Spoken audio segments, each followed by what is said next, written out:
That was the important announcement. I'd like to introduce you Marcin Kosiński from Gradient in Poland. He's going to talk about how you can track your customers on subscription model-based businesses. Okay, so we can start. So I would like to present a multi-stage churn analysis. And first of all, I would like to express my gratitude for the organizing committee that we have this priceless opportunity to give a talk and a joke at the beginning. So the Budapest is great. We had a couple of beers yesterday. And I have realized that the talk is not going to be about chairs and the chairs analysis. So this is a note. If you expected chairs analysis, I'm not from IKEA. I'm from Warsaw, where in the past I helped organizing our user group, and I've been an R blogger. For this year, my personal goal is the WIRE conference that I will talk about in the end. At a daily basis, I work in Gradient Metrics that is actually based in the United States, and I'm the only Polish worker in Warsaw, so I barely have a chance to talk to anybody, so I really appreciate the opportunity to have the 50 minutes long unstoppable monologue. I'm sorry for you, but I need this. At the Gradient, we apply data science methods to the traditional market research, and one of our typical service is churn analysis.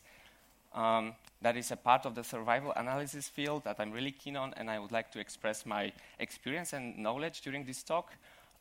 So for those who are not familiar with the survival analysis, this is a branch of statistics for analyzing expected duration of time until one or more events. And the examples are the death of a patient in clinical trials, the deactivation of the service, an accident on the road, the device failure, an employee leaving the company, and the most priceless for our clients, a customer canceling his subscription. And the survival analysis is really interesting because it can answer many business questions like what's the probability that the event will occur after a specific period of time, which characteristics, so-called features, indicate a reduced or increased risk of the occurrence of an event, and what periods of time are most exposed or the least exposed to the risk of an event. So the survival analysis is really a challenging field. There are many challenges in this discipline. First of all, you work with the censored data. So imagine a clinical trial where a patient leaves the trial because he just moved to other city or he argued with a doctor, and you don't know what's the follow-up. The data is censored. You also have interval data sets. For example, in the clinical trials, patients come once a month or once a year. So you have interval data, not the online updated database. Also, observations may not be independent, and you also have time-varying features. And for the events, if you think about the subscription, a client can be an active client or can decline the subscription, but there are multiple possible challenges like recurring events, competitive risks, that a client can resign from multiple reasons, or you can have a multi-state nature of the process. For example, a client, before he leaves, he enters various states, like he delayed the subscription, or his basket has decreased to the smaller size. And what kind of data we work with? This is the typical structure that you have the start date and the end date. Not all customers enter the database at the same time. They come with on different periods, and you have this censored information or not. For example, in the clinical trial, it's that the patient just resigned without giving any reason. And how do you handle this data? You just move away from the calendar, and you just pay attention to the days that the customer or the patient was observed. Okay, and there are typical simple tools that may be used as a basic approach, and one of those is a Kaplan-Meier estimates for survival curves. And this is really basic statistics that can tell you what is the probability over a time that the event didn't happen. So this is the survival, that the patient didn't die, the customer didn't live. So what's the actual probability that the person is still active, is still living. And when it is divided to, let's say, categorical variable like the gender, you can observe that the male has lower survival probabilities than the female that is on the yellow. So this is the basic approach. Also useful tool is the risk set table, where you have counts over a specific period of time, how many customers or clients are still in the research.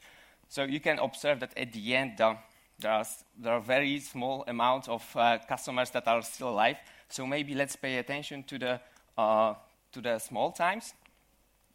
And when using survival curves, you can make this for categorical data or for the, I don't know, trimmed continuous data to some intervals.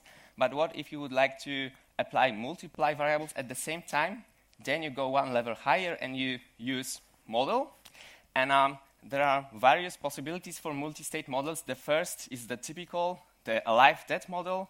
So you have the state that someone is inactive and then he deactivates his device or he rejects the subscription. All models can be more complex, like before you pass away, you can be ill, or you can pass away from various reasons, or you can resign from the subscription from various reasons, or you can be ill and you can be severely ill before you pass away.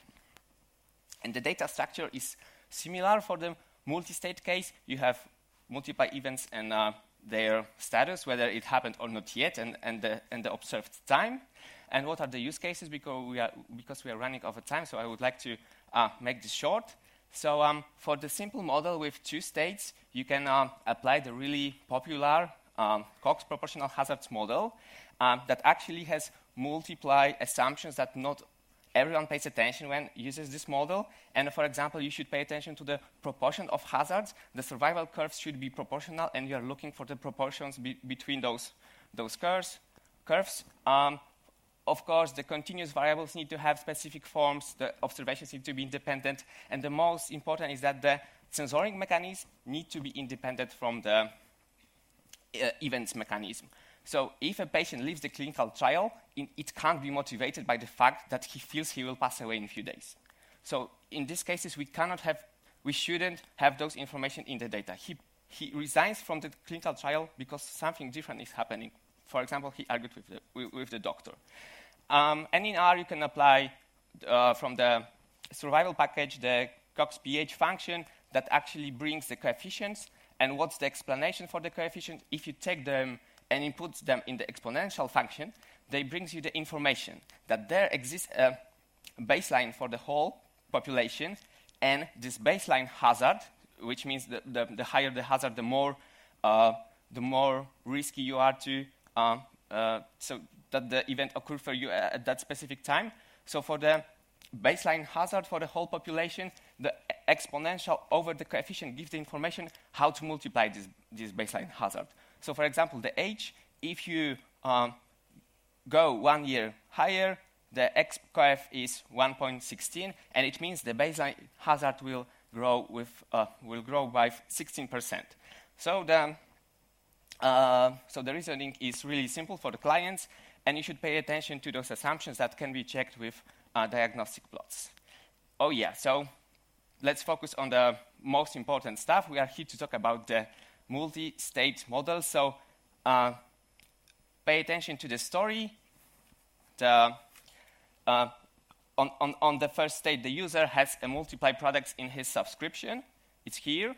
Then the potential story is that he delays his subscription, or he's left with only one product in the basket, or it can be a joint state that user is left with one product and he delayed his subscriptions at least once, and in the end he churns.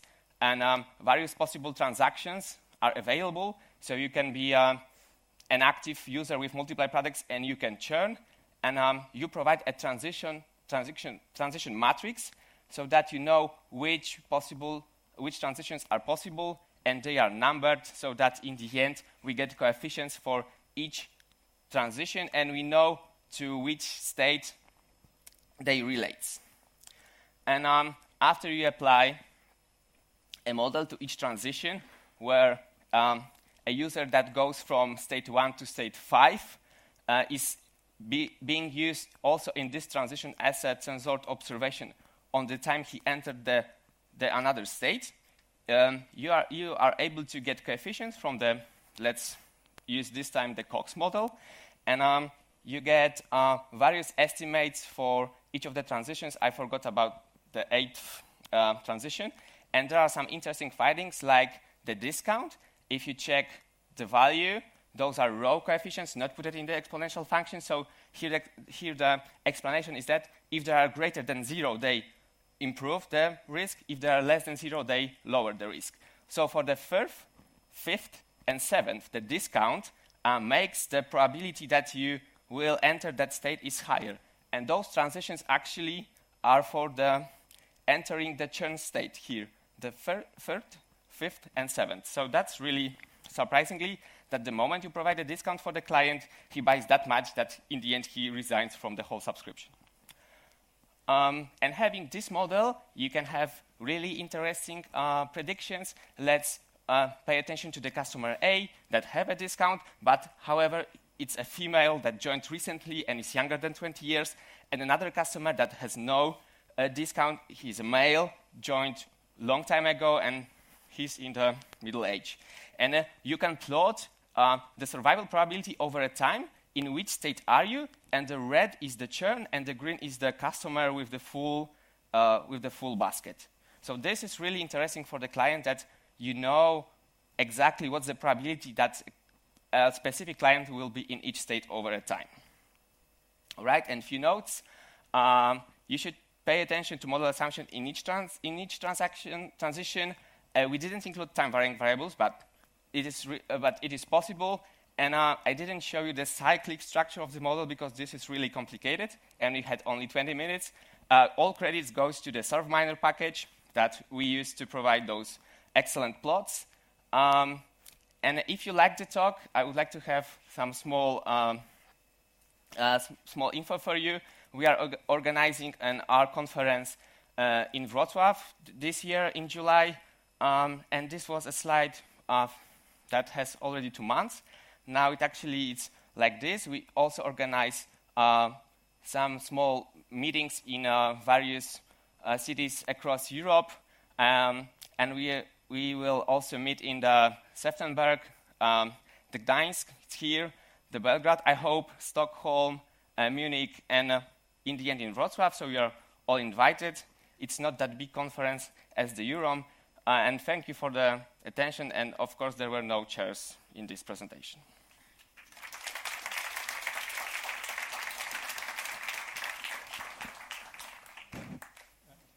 So we have got plenty of minutes actually left. How many? We got 5-6 minutes. So if you want to, the timer doesn't work, so I don't know. Oh, I'm sorry. I've done my best. Do you want to go into detail for something before we go to question? We can do that. So maybe if there's any question. Do you have any questions here? Hands up. There's one on the right. Oh, thank you.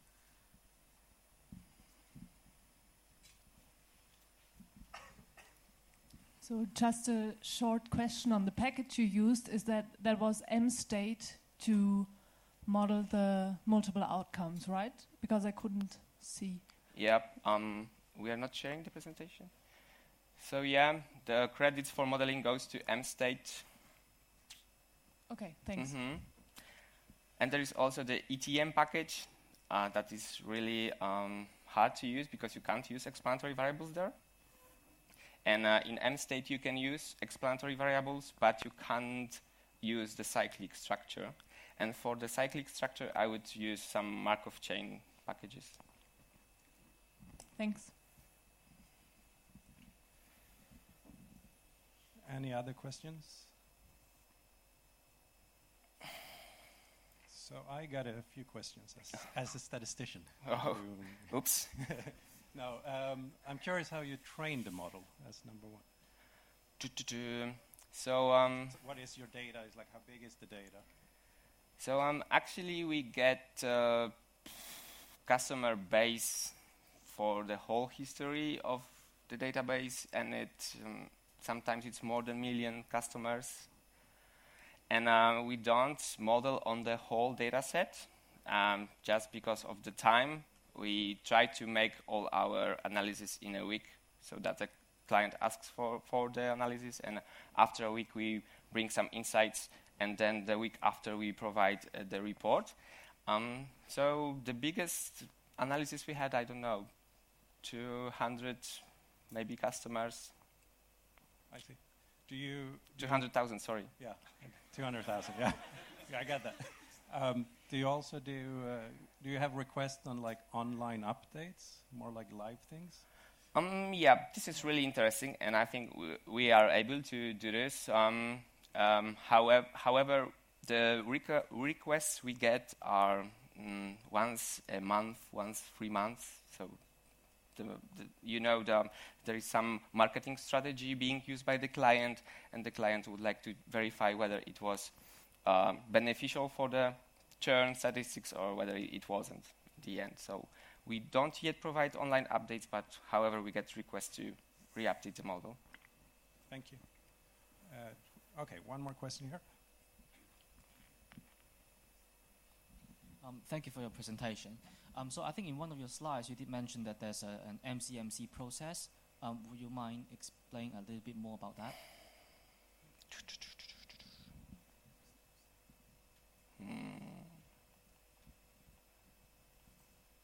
Do you know which slide? This one? Yeah, here, right.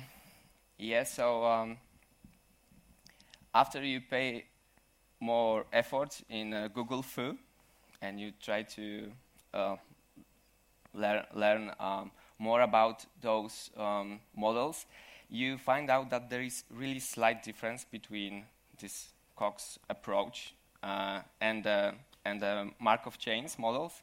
And in the end, you could use the Markov chain modeling to just model the probabilities within transactions and use the explanatory variables as an extra attitude to those probability scores. However, we are not performing the cyclic modeling yet because this is really complicated.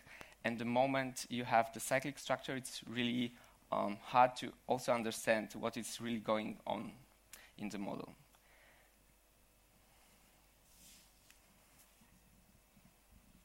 Okay, we have time for one more quick question.